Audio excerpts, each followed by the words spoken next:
Okay, welcome again to my home.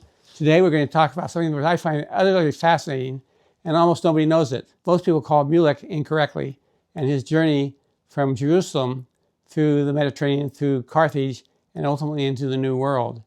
Now, the important part about this to remember is his name is not Mulek. That's a typographical error in the 1921 edition of the Book of Mormon, which continually gets repeated. His actual name is Muloch, which happens to be also the name of a famous Phoenician or Carthaginian nasty god. I hope you enjoy it. Stick with me. Today I would like to discuss an error that exists in the LDS version of the Book of Mormon that is of some great consequence. And once we correct that error, we will understand more fully an important narrative in the Book of Mormon, and it may change our view of the historicity of a number of issues. First, we need to understand something about the Book of Mormon translation process. Joseph dictated what is called the original manuscript, and subsequently, out of abundance of caution, he instructed Oliver Cowdery to make a copy of the original manuscript to give to the printer. This copy is called the printer's manuscript. The copy is still extant. This is fortuitous because after the printing of the 1830 edition, the original manuscript was placed in the cornerstone of the Nauvoo house, and over years, water seeped in it and destroyed about 72% of the original manuscript. Fortunately, the printer's manuscript survived almost entirely intact and is now in possession of the LDS Church. The bad news is today, if we want to look at a specific sections of the Book of Mormon, particularly 4 sections, Mosiah 25 and 2, Helaman 8 and 21, Omni 12, verse 19, and Helaman 6 and 10, we have some difficulty because these sections only survive in the printer's manuscript. They do not survive in the original. Now, these 11 verses contain what most people think is everything we know about a group that we will call the people of Zarahemla. The LDS version of these verses tells us that when the last king of Judah, Zedekiah, was carried away by the Babylonians and his family massacred, one son escaped the destruction and eventually led a group of survivors to the New World, and they became known as people of Zarahemla.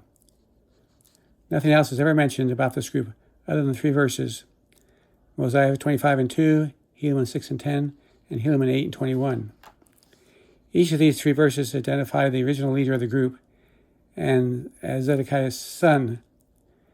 In the 1830 edition and every subsequent edition, he's identified as Mulek. Now, volumes have been written about this name, including a paper by my family friend and BYU teacher, Hugh Nibley. Unfortunately, all that is wrong. The lesson is brilliant and inspired, but even in brilliant and inspired intellects can be wrong. And it appears that none of these authors, including Hugh Nibley, thought to look carefully at the printer's manuscript. The relevant pages of the old manuscript, of the original manuscript, have been destroyed, but we have the verses from the printer's manuscript. And guess what the name is? Not Mulek, but Molech. For reasons that we will explain, I think this small change dramatically changes our understanding of this whole episode in the Book of Mormon. But following Paul's admonition about proving or scrutinizing all things, don't take my word for this. First, let's look at the copies of the printer's manuscript contained online in the printed version of the Joseph Smith papers.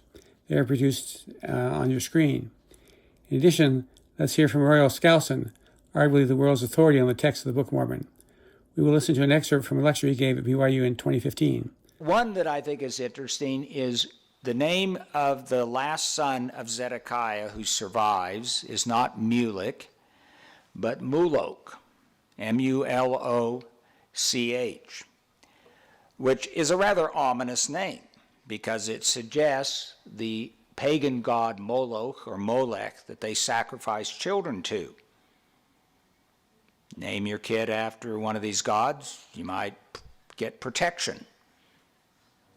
And there are examples of both Jonathan in the Bible and naming children with Baal, a secondary name with Baal, using a pagan god in the name. So it's an interesting aspect. It might be difficult for us to get used to the Mulochites, but that's what the text actually supports. Why is it, though, changed to Mulek?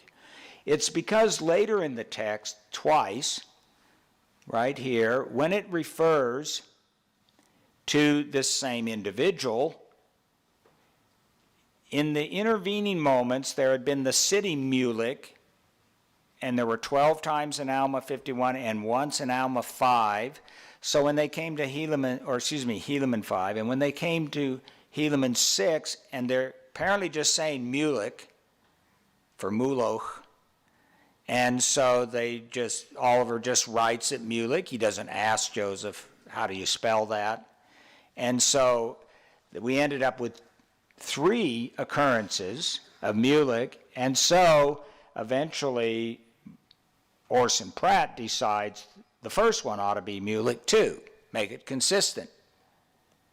And so we end up having the name changed. So, as Skousen points out, Zedekiah's son is named Molech, not Mulek. Skousen is so sure of this that in his seminal volume published by the Yale University Press, entitled The Earliest Text, he changes not only Mosiah 25 to Muloch, but he does the same to Helaman 6 and 10 and Helaman 8 and 21, as you can see by the screenshot. Interestingly, the new modern English translation of the Book of Mormon, known as the Covenant of Christ, makes the same 3 changes. So what difference does this make? Well, as you may know, the name Mulek or Molech appears in the Old Testament as the name of a Phoenician god or a Canaanite god to whom child sacrifices were made. He figures prominently in religion as practiced in Carthage. There is now some debate about whether it refers to the deity or simply the practice of child sacrifice itself, as there appears to be its meaning in Punic, which is basically Phoenician. The Romans called it Punic. Here is a depiction of the god, a bull-headed idol with outstretched hands over an open fire. The name is used 8 times in the Old Testament, which repeatedly forbids the practice of using children as offerings. This widespread use of this practice is shown not only in the Old Testament and in Carthage, but also in Abraham.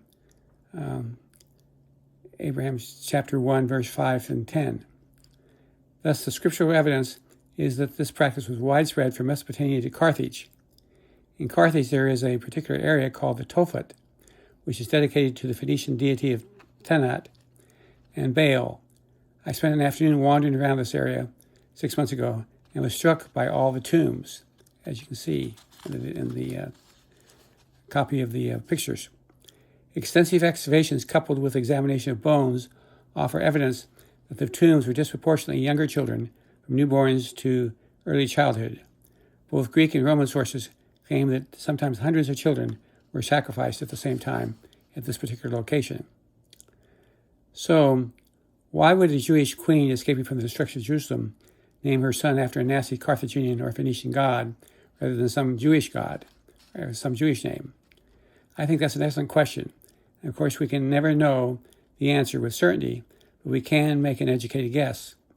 Before we speculate, we need to point out another connection of our tale, which may have a connection to the Phoenicians and their principal city, Carthage. So a slight digression into Phoenician history and the founding of Carthage is in order. The surviving Canaanites became the Phoenicians, but would have called themselves after their city. The Phoenician city-states built vast commercial networks and many colonies throughout the Mediterranean, including one called Carthage, which gradually took over all the former Phoenician colonies after their homeland was conquered by the Assyrian Empire. During Assyrian rule, and that of the Persian Achaemenid Empire, and Alexander the Great and his successors, the Phoenicians, who were master negotiators, typically managed to have some level of autonomy. But as a rebellious people, accustomed to the freedom of the sea, the Phoenicians were dealt with severely, time and again, after their revolts. Once dominant over Mediterranean trade, they became a mere participant, with the Phoenicians never again attaining their previous level of freedom. However, their Carthaginian descendants would rival Rome for control of the western Mediterranean, and their great city would be burnt to the ground after 3 brutal wars with Rome. Their libraries with the history of the Phoenician people were utterly destroyed, undoubtedly erasing many of the records of their voyages of discovery. We know most about them from surviving records of what their neighbors said about them. Phoenician culture was an amalgamation of Canaanite, Egyptian, Mesopotamian, Greek, and other peoples they encountered. Now, you may know more about the Phoenicians than you ever wanted to, but they are integral to our story. As the video you just watched correctly showed, there are a number of coastal cities that made up Phoenicia. You can see it on the map here. It happens that I've been fortunate enough to visit each one of them. From the north to south, the most important ones are Awad in modern Syria. I was there 6 months ago. Awad is actually a small island off the coast of Syria and is relevant to us because it contains a working shipyard specializing in wooden boats and is where actually the boat Phoenicia was built. To the south is Tripoli. Also, and to the south is Byblos, which has been consistently inhabited since 5000 BC. It is not only the birthplace of the alphabet, but it's also the origin of our name Bible, because so much of the papyrus the Greeks obtained was exported from Egypt to Byblos and then re-exported to the rest of the world. It's quite an interesting little place, and the citadel of Byblos is open to the public and is an interesting place to explore. Further south is Beirut, a fascinating modern city as shown in the picture I took from my hotel room in October of 2025.